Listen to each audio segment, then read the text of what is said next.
Hello, my name is Annette DeLu, and you are listening to The Heart of You.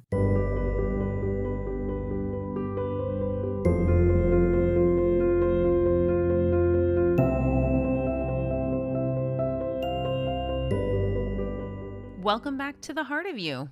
Today is a really big episode for me. This episode, I'm going to be telling you my entire awakening story. So many people have asked me how it is that I can have so many talents in the Akashic records and how it is that I'm accessing all of this information from my spirit team, from the universe, from divine source energy.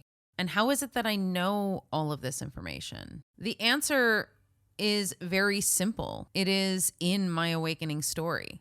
And no, I was not born with this ability. There are many people out there in the world who have been born with these abilities. So from birth, they knew they were a medium, or they knew they could see the future or past lives or whatever it happens to be. And I should clarify, we're all born with these gifts. It's a matter of whether or not we are able to cultivate them in this lifetime. Of course, when we're children and when we're just born, we're still sort of connected to the divine. And so we do know those things. We do have those abilities, but they do fade as time goes on. So maybe as of the age of 2 or 4, you start to lose that connection. Some people that doesn't happen.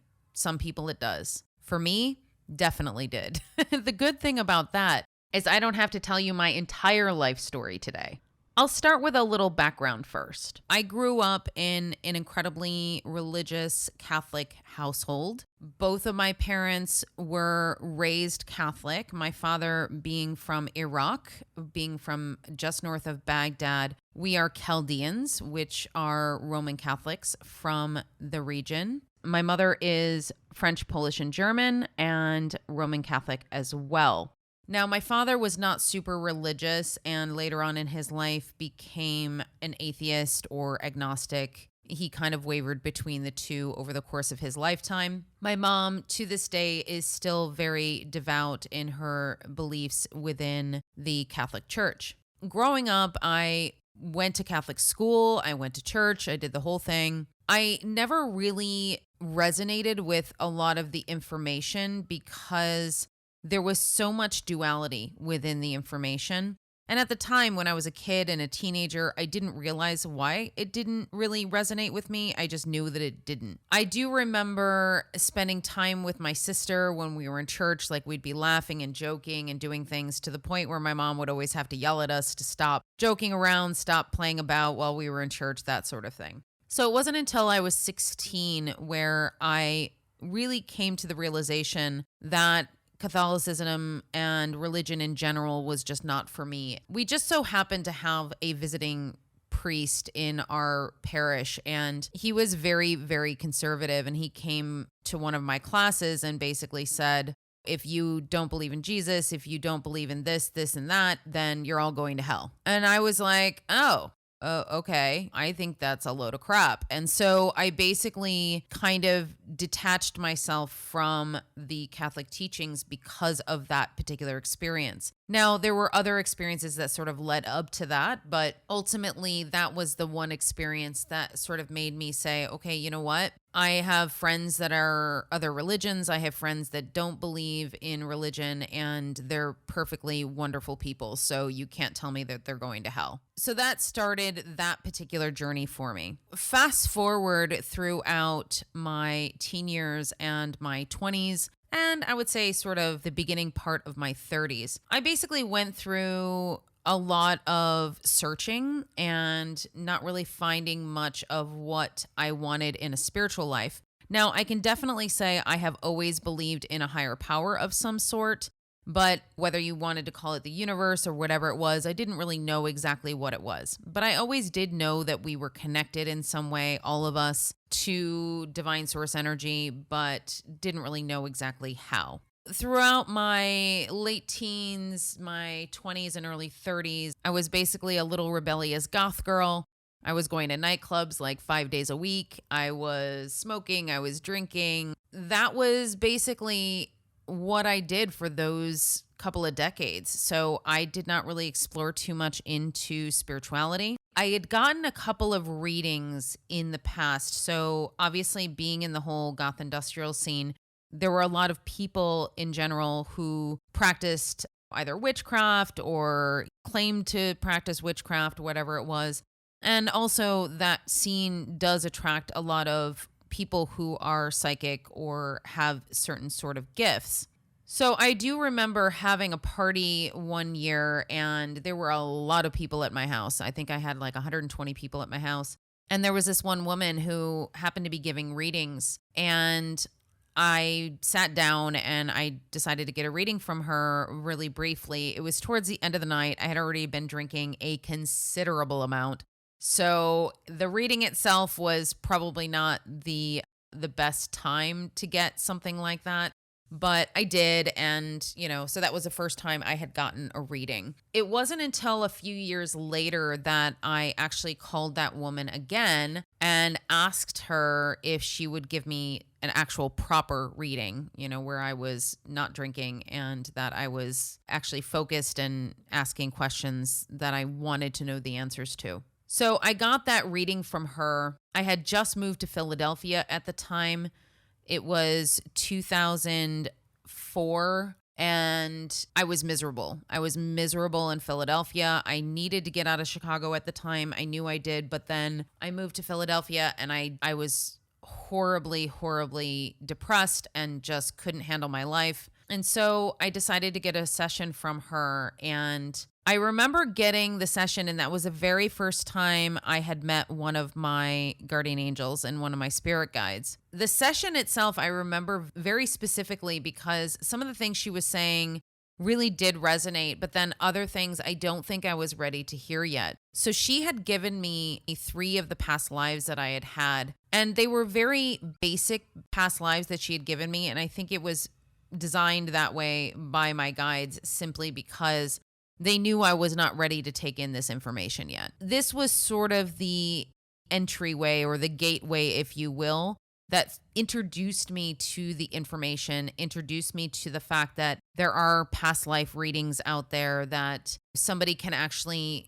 read your energy and see where you're going and where you are in the present moment. So I would say that the reading itself and the experience was quite good. I just was not in a particular position to be able to receive all of the information just yet. And it's funny because I do have the recording of that reading on cassette tape, if you can imagine that. And I haven't listened to it probably since I had that reading. And one of these days I'm going to get it converted and I'll listen to it again because I'd be super curious to hear what the reading said and how much it actually resonated with everything that transpired.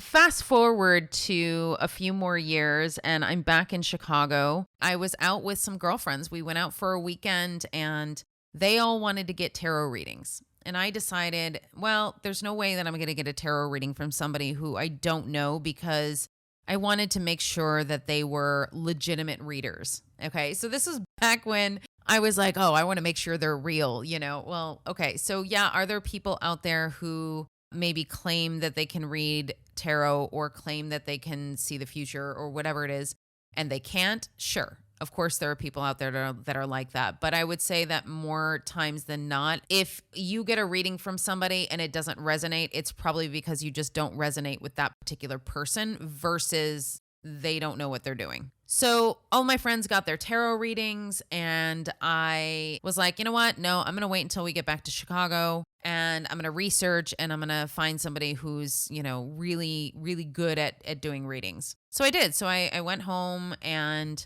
did some research and I found this gentleman named Patrick O'Brien who is living in Chicago, and he had been doing readings for the Chicago Police Department to help find criminals and solve crimes. And I was like, that sounds kind of cool. Okay, so he sounds kind of legitimate. So why don't I go and book a session with him? So I did. And I went to his house and basically he just rattled off information. I didn't even ask him a single question, I don't think, until the very end of the session. I sat down, he just started rattling off information. This was 2009, and basically started telling me that I would be going to Africa, that I would be going to Paris, that I would be traveling to all these places. He listed off a whole list of countries, told me that I would be planning incredibly large parties. Fast forward to 2013, and I started planning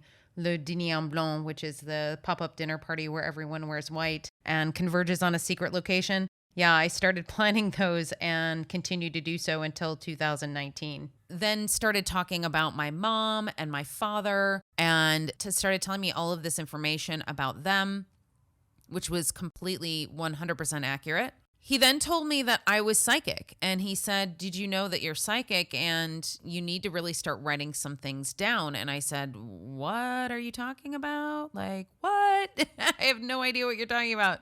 He's like, "You're really psychic." And he's like, "And you need to start developing that gift." And I was like, okay, whatever. Like, I didn't know what to do with that information.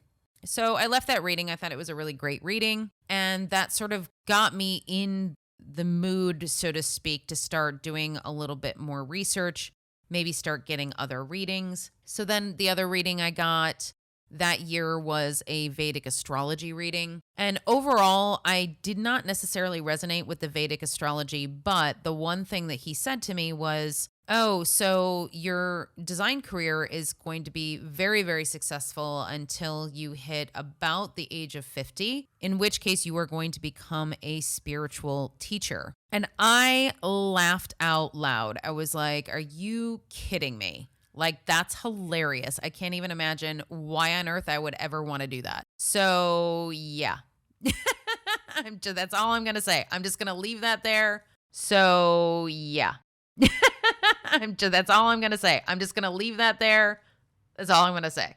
Okay, so a little background on my sister, and I'll tell you why this is important in a moment. So my sister, she started her spiritual awakening basically when she was 18. So hers started much, much younger than mine. And so she started down the path of yoga, and she took courses in order to teach Ayurveda. She studied under Deepak Chopra, like all of these things, right? And so meanwhile, she's giving me books, she's telling me things, she's kind of helping me along the path, if you will, without me actually being willing to do so. So she would give me books occasionally. She would tell me things, just sharing her experiences. And I'm very appreciative for her in that way, because she never quite pushed. She didn't push me into any of it. She just kind of presented information to me. And if I was ready to receive that information, then I did. If not, then I was able to leave it. She's 4 years older than I am. So I had been getting little snippets of her journey here and there for quite some time. So I knew kind of what this was, but I really didn't. I knew it from her perspective of what she was telling me she was going through, but you really can't know this journey until you're on it. And once you're on the journey, then you're like, oh, okay, now I understand. I get it now. It's just not something that can be described. Fast forwarding to just before my big kick in the butt spiritual awakening. I had just broken up with a long-term boyfriend, and I started getting some major signs from the universe. And this was the first time I had really recognized some really big signs from the universe.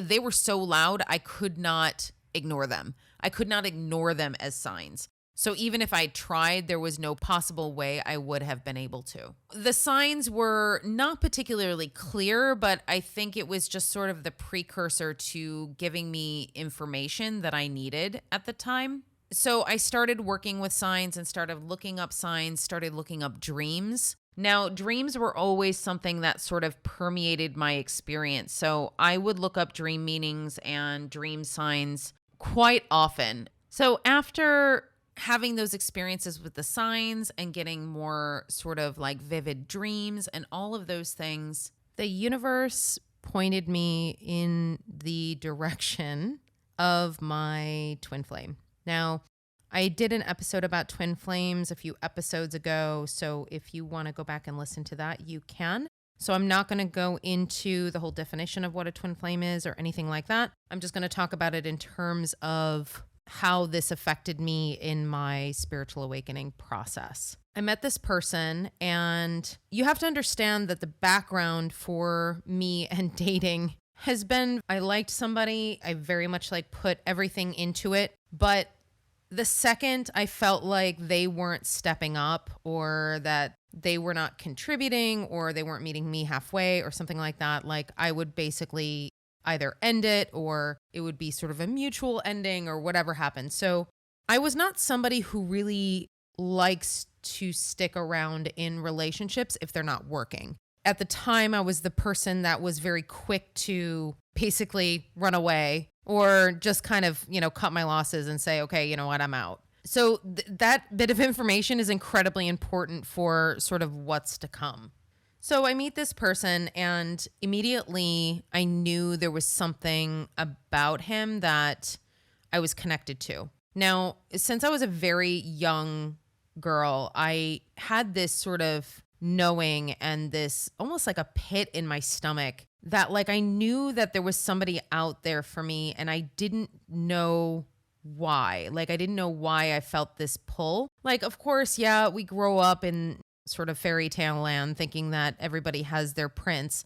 But it wasn't that. It wasn't about oh, I want to find my soulmate or my prince or whoever it happens to be. It was more like a feeling of knowing that I was connected to somebody, even though maybe at the time and, when I was a little girl, I didn't know that that's what that was. So the first time I met him, he actually had a girlfriend. So I didn't even think twice about it, because I had very much lived my whole life with a very, very strict anti-cheating stance, given my upbringing and things I experienced in my childhood. I acknowledged the connection that I had with him, but I didn't really take it any further as far as giving it any more thought or anything else like that. Moving forward to the next year, I ended up seeing this person again. It turns out that he was single at the time. So we developed a rapport, and we started communicating a little bit more often. We started texting a lot more often and emailing all the time. And we built up this friendship. By 2015, I saw him again, and that is when our romantic connection started. Now, here's the crazy part. Our romantic connection only lasted a month. Literally a month. It may have been just shy of a month. And when we were together, it was great, but there was still something that was, I don't know, something was off about it, and I couldn't quite put my finger on it. After that month, he ended things, and I didn't understand why, but I will get to that at a later time. He ended things, and I was devastated, more devastated than I had ever been in my whole life in regards to relationships. This was super, super bizarre, because I had never been this devastated over somebody that I had only been in a romantic relationship with for less than a month. Back then, I would not get that attached that quickly. It was actually really kind of alarming to me. So, of course, my first instinct was to rail against it and say, okay, cool, never going to see this person again. I'm going to make sure that that never happens, that we're never going to see each other. We're not going to communicate. We're not going to nothing, none of this is going to happen ever again. And so that was sort of what I was planning on doing. Well, the universe had other plans for me, because I'm not joking. Talk about signs. For the next several years, I was getting signs of him like you wouldn't believe. And I mean, these are undeniable signs, signs upon signs, meaning that it wasn't just one sign. It would be multiple signs showing up in the same place. I was actually kind of angry at this. It made me really mad, because I wanted to forget about him. I wanted him out of my life. I didn't want to have anything to do with him. And the universe was like, nope, you have to keep him in your life. And I was just like, no. And that's what jump-started my giant, huge dark night of the soul. So the dark night of the soul is a really big part of all of the spiritual awakenings that you have.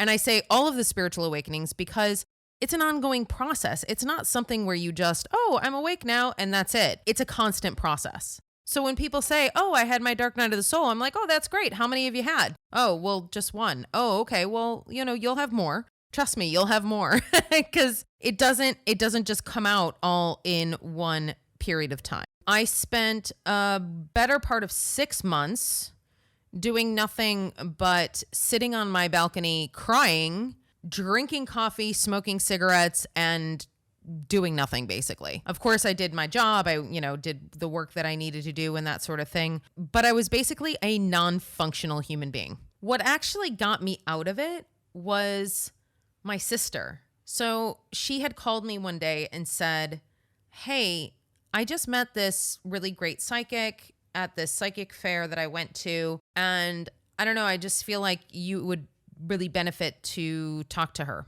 I made an appointment with her.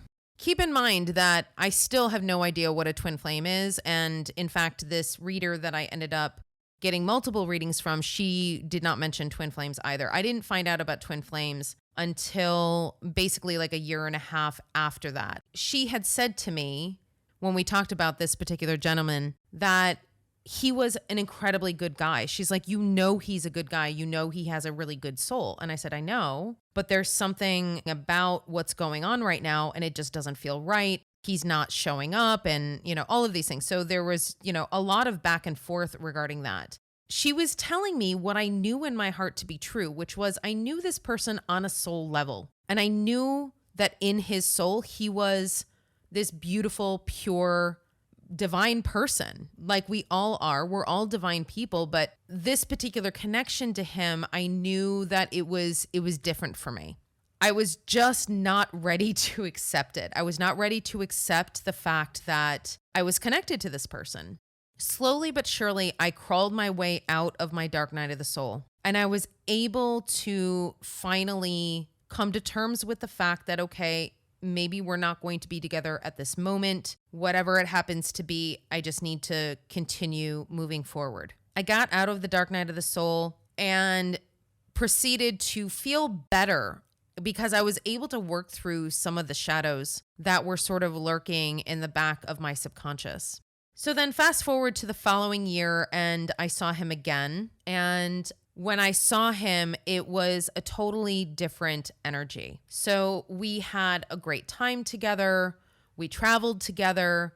But keep in mind, we were not together at this time in any sort of romantic sense. We became really good friends and we were connected in a really beautiful and deep way. And it was then that I found out that he had a girlfriend. And so the reason why he ended things with me is because his girlfriend had broken up with him during the time that we were together. And then basically they got back together as soon as he had ended things with me, essentially. Well, and the really beautiful part is that I then came to find out later, much, much later, that his girlfriend has been a really big part of our spiritual lives. We actually incarnated together knowing that this situation would happen because we kind of signed up for all of it. It's really beautiful to now see that, but at the time I absolutely did not see that. And it was really frustrating for me because I knew that this person and I were sort of meant to be together, but I was not seeing evidence of that in real life. So it made me feel a little crazy. That was that first inkling of that psychic nature that I had. It started really permeating throughout the whole rest of my life where I started seeing things that were going to be happening. But then if they didn't happen, I started feeling nuts because like, why aren't they happening? Like I have this intuition that this is going to happen. Well, what I didn't realize was that time is our worst enemy.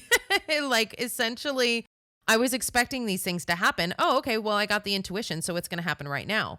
Well, no, the universe might end up giving us that intuition because they want us to know about it so we stay on our path. But maybe it's not going to happen for quite a long time. I had to go through various bouts of feeling crazy and doing various things like frantically pulling tarot cards, trying to figure out what the answer is because clearly what my intuition was saying was not lining up with what my reality was. And that was like sort of the process in which I learned how to use tarot, because it was definitely like a trial and error type of thing. I would get an intuition and I would get confirmation from the cards and I'm like, okay, cool, that's going to happen. And then let's say it did happen in the real world, which many times it did. So I would say, okay, hey, is it in my highest good to do this? And I'm, sort of in that space and asking the cards, and the cards are like, yeah, go for it. And so I would do it and it would work out great and everything's fine. Okay, cool. So I was able to get a lot of confidence in my intuition and doing the tarot cards with getting that sort of validation and confirmation that what my intuition was telling me was true. That was not, however, correct when it came to my twin flame. There were all sorts of signs that they were giving me throughout the course of this journey. And this journey, as I said, has been going on for now it's like 9 years at this time. So the journey is very much about your spiritual awakening. So it's about my spiritual awakening. It's about his spiritual awakening. It's a really big deal. It's a super big deal because you feel this connection to somebody for such a long time, even before you even came to this planet. And to have free will is about exactly that. So they have free will to do whatever they want. Because throughout the course of this 9-year period, I expanded my knowledge, my spirituality, my spiritual gifts by leaps and bounds. If you spoke to people who knew me back, before I met my twin and then going through the dark night of the soul, you would probably hear many people say that I'm pretty much a completely different person. A lot of that period of time was working through all of the wounding, all of the shadows, all of the things that I really needed to look at. Throughout the course of my experience with my twin flame, I was able to really be shown the areas in my life in which I was abandoning myself by accepting something less than what I deserve, by accepting behavior that was not great from people, that was basically turning my attention towards things that were not for my highest good. It was because I felt like I deserved it. I deserved to be, either punished or that I didn't deserve love. All of these things were pointing me in the right direction. So what happened during that entire time? Well, I lost friends.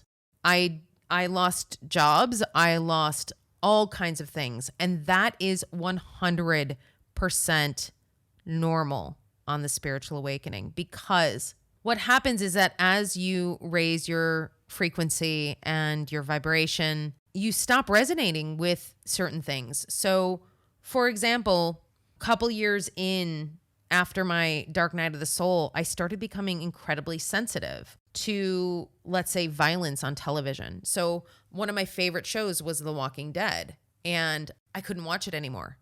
It energetically made me feel like crap. It was almost like I would have a hangover and I couldn't shake it. It was like this disgusting energy that was just stuck to me and I couldn't get rid of it. I had to stop watching things like that. I had to stop eating certain foods. I had to stop hanging out with certain people. There were a lot of things that I had to go through. And might I add, throughout the course of this process, I had many, many dark nights of the soul. Yes, a lot of them were triggered by my twin flame, but that it was meant to be that way. I was meant to trigger things in him. He was meant to trigger things in me. Going through this process, each time I went through a dark night of the soul, it became shorter and I was able to have more tools and I was able to seek help. And there was an entire year between 2016 and 2017 that I literally did nothing but watch YouTube videos on spiritual awakening and twin flames, or read books or listen to audiobooks, whatever it happens to be. And then I did that again in 2018, where I was just voracious about reading everything that I could. It was during that time that I discovered the Akashic records. It was funny because in 2016 was when I first found out about twin flames. And then right around the same time is when I first heard about the Akashic records. And I got a book from a gentleman named Ernesto Ortiz. And I read the book cover to cover, and I was like, this really resonates with me. And I think that I want to do this. And I didn't really move forward with it until the timing was right, because my guides were telling me, hey, this is just to prepare you. And when the timing is right, it's all going to fall into place. So I was like, cool. So keep in mind, at this time, I still had my spiritual training wheels, if you will. And what I mean by that is that I had coaches, I had people that I spoke to in regards to my astrology. I had help. I had a lot of help. In a couple of upcoming episodes, I interview Lee and Sherry Patterson, who are two of my coaches who helped me through so much of this. Their episode is coming up this season. So I had a great deal of help at various different points in time. And the really beautiful part is when I was getting help, Dove and Nicole were the first coaches that I hired, and they were exactly what I needed at that exact right time. And then when I hired Lee and Sherry, they were the exact coaches I needed at the exact right time. And it's because they really work with energy, and they work with you in a very, very different way. Both sets of coaches were incredibly valuable. It's just I needed two different perspectives in order to get me where I needed to be. I highly recommend, when you know finally that you are on your spiritual awakening, I highly, highly recommend that you get a coach, that you get somebody who can basically walk you through the process, who can hold space for you, who can listen to you, who can hold you in your tears, in your frustration, in your anger, in all of those lower energies that you are meant to feel. And of course, if you need that help, I am definitely here. So that is why I'm doing this podcast. That is why I am doing this work, because I am really passionate about helping people through their spiritual awakening process. Because in the beginning, I didn't know that's what was happening. And I didn't have help because I didn't know what to ask for, who to ask. I didn't know where to get the information. I knew nothing. It can be so much easier if you know, and then you reach out for help as soon as possible. Now, there's nothing wrong with reaching out to a psychiatrist or a psychologist. I went to a therapist for a good part of 10 years. It was really wonderful because she was actually, now that I look back on it, part of my spiritual awakening process as well. Because not only was she my therapist, but she practiced what you call contemplative therapy. So it uses mindfulness and meditation, body scans, all kinds of things like that in order to help you get over some of the childhood traumas or help you get past certain things. And even though I didn't really understand it at the time, but she was very much preparing me for what I would be going through and what I would be experiencing in the decades to come. So if you do decide to go to a therapist, make sure that they are somebody who understands energetics, who understands spirituality and what a spiritual awakening is and what it is you're going through. Because if you're just going to a regular traditional therapist, they're not going to be addressing the core issues that you really need to look at, which are the spiritual aspects of the awakening process. I know I'm jumping around a lot, but that's kind of what it's like. It's actually exactly what it's like when you're going through an awakening. Nothing is linear. You are essentially going from one piece of information to one piece of trauma to a dark night of the soul to great clarity and realization, and then right back down into that shadow. It's not linear. It is kind of all over the place. When I say that I've had many dark nights of the soul, it's very true. I have dark nights of the soul still to this day. But the really great thing is when I have one today, it is maybe an hour or maybe a few minutes. I think the longest I've had recently was probably a full day where I threw a tantrum, was really upset and crying. And also the other biggest difference is I don't have those vices anymore. So I don't gravitate towards cigarettes anymore to satiate me or make me feel better. I don't gravitate towards sugar and sweets like I used to. I still love coffee. I do love coffee, but I'm off caffeine. So I do drink 1 cup of decaf per day. And that's it. But it is not emotionally tied like it used to be. So I can tell you that when we talk about the addictions, it's a big deal in the spiritual awakening process because every single addiction that you have is tied directly to an emotional place where you are abandoning yourself. So for me, when you talk about the lungs, it's grief. I was in such deep grief, not only for what had happened with my twin, but it went back way further than that.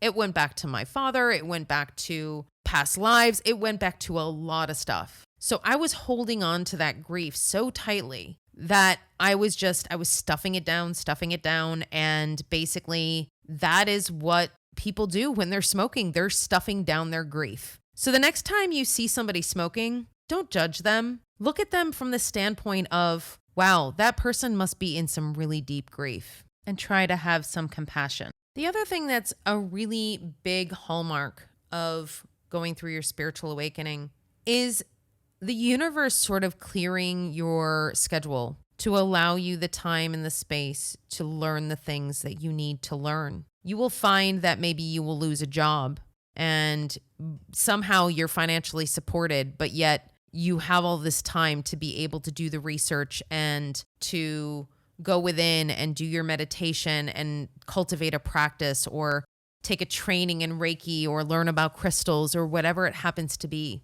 If you really listen to the universe and follow where the universe is pointing, you will be able to get through this much, much quicker and much, much easier. Now, it is not something that you rush through. I'm not saying that you can rush through it, but I definitely went through it kicking and screaming. I don't think I went through it the easy way. I kept on having to experience the same things over and over and over again before I finally got it and realized, oh, that is something that I need to look at within myself. Okay, cool. So that's, I guess, where I'm going to go next. The other thing I want to address as well is the element of losing stuff like jobs and friends and money and all sorts of things throughout the course of your spiritual awakening process. Now, it is completely different for everyone. So if you have abundance blocks, then your money might be affected. I don't have abundance blocks. I never really have. So my abundance stayed pretty consistent throughout my spiritual awakening, but I did lose in other ways. So my biggest focus had always been on love and relationships. And so I basically lost a lot of those. Like I lost a lot of friendships. I didn't have the love of my twin flame. So I felt very unloved. I felt very alone. There were a lot of times where I felt like I am completely alone in this and nobody understands what I'm going through. And when I did reach out for help, like I said, and found community, that definitely helped incredibly to know that there are other people that were going through this same problem or the same process. When you do lose people, whether they be family members or friends or significant others, I have coached a lot of people who have gotten divorces after their spiritual awakening. And that's meant to happen because whether that person was there for a reason to just push you onto your path or whether they were just a decision that you made and it needed to be course corrected, either way, those relationships are meant to end. And it is because you need to sort of clear out the things that no longer serve you in order for the universe to bring you those beautiful, bright new things that are fully aligned with where you are now versus where you were. So if you are in a relationship at the moment and you keep on complaining about how toxic it is and how horrible it is, and yet you're saying, well, why isn't the universe sending me something better? Well, maybe it's because the universe isn't going to send you something until you clear the decks, until you get rid of what you need to get rid of first. That can be really scary sometimes. It can be super scary to just take that leap. So for me, it was my job. So like I said, I had been a designer for so long and I still do design work from time to time, but I was really losing clients left and right. And it had nothing to do with me and the work that I was doing. It just so happens that things were closing, people were shutting down, all sorts of things. And then pandemic hit. Well, the entire trade show industry went away entirely. It was sort of that kick in the pants I needed to really start my spiritual business that I knew I needed to start, but my guides and my angels kept on saying, oh, it's not the right time. It's not the right time. It's not the right time. And finally, it was the right time. And as soon as it was the right time, everything started falling into place. It's a really good example of how you can have something that you're holding on so tightly to that you don't want to let go of. And then all of a sudden you make space, or in my case, the universe made space for me. Because that's the other thing. The universe will step in sometimes and give you a swift kick in the butt if you're not on your path, and they'll make things happen. They will actually make you lose jobs, wives, husbands, you name it. You'll lose it if you're not willingly doing so of your own volition. That is only if it is in your highest good. If this is part of your soul purpose and your soul path for you to either not have this job anymore or not be in this relationship or whatever it happens to be. And the universe is like, yep, okay, cool. So you're working with your angels, you're working with your guides, you're asking them for help. Okay, cool. So you're asking for help. You better be careful what you wish for because they're going to give it to you. So if, let's say I'm asking for this beautiful romantic connection that I can be aligned with, what might that look like? Well, that might not look like just this bright, shining person just showing up in my life. There might be some other things that I have to do first in order for that person to come into my life, right? So one of the other things that my guides had been telling me throughout the course of my awakening is that the reason why they were kind of keeping me from dating a lot of people throughout the last, 2-3 years is because they needed me focused 100% on my spiritual awakening and the work that I'm doing. They felt that if I were to date somebody, that basically all of my energy would be going towards that person or the relationship, and it would sort of distract me from what I am meant to be doing. So now I'm getting intuitions that are saying to me that, yes, I can now start dating because I have done a majority of the work that I need to do thus far. Of course, there's always going to be more work to do, but for the most part, I've gotten to where I need to get to in order to now pull in another person to start doing work together. And that's the other really beautiful thing, is that the universe is going to send you people that are going to work with you, with your energy, with your spiritual awakening, with everything. So I have been sent so many beautiful people in my life throughout the course of this process. It can be a very isolating experience to go through this, but I have to tell you that the rewards of having your soul family come into your life and your existence is so wonderful. It's so beautiful to meet people that you know that you've met and you've known on a soul level in so many previous lifetimes. People that are on the same path that you are, people who are doing the same work that you are doing. And it's really wonderful to finally meet those people. You're going to meet those people when it's the right time. So if you haven't met those people yet, it's okay. There will be a time where they will cross your path. The transition that I made from Chicago to France to Paris was one that was also divinely guided, and it was definitely part of my spiritual awakening process. Moving to a different country is sometimes often that thing that you need in order to help you to wake up.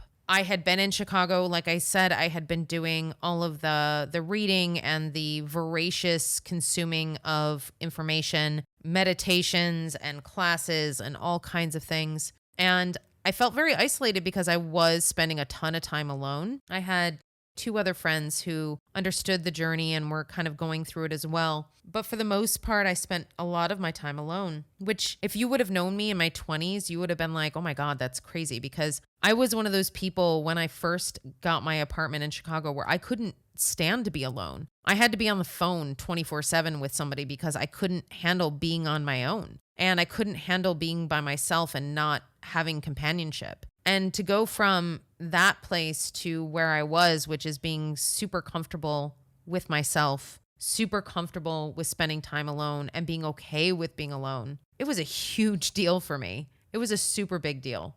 Moving forward in this move was, I knew it was expected because the universe had been preparing me for it for a very long time. I think I had mentioned my sister had lived in France for many, many years. I started taking French when I was in high school. Like I had this affinity for France. I just knew I needed to be here. I knew I belonged here. But to actually finally do it and to do it within 6 months, I had literally made the decision I think it was the end of January, and by July 4th, I had moved here in 2019. It was very quick. It was a decision that was definitely divinely guided.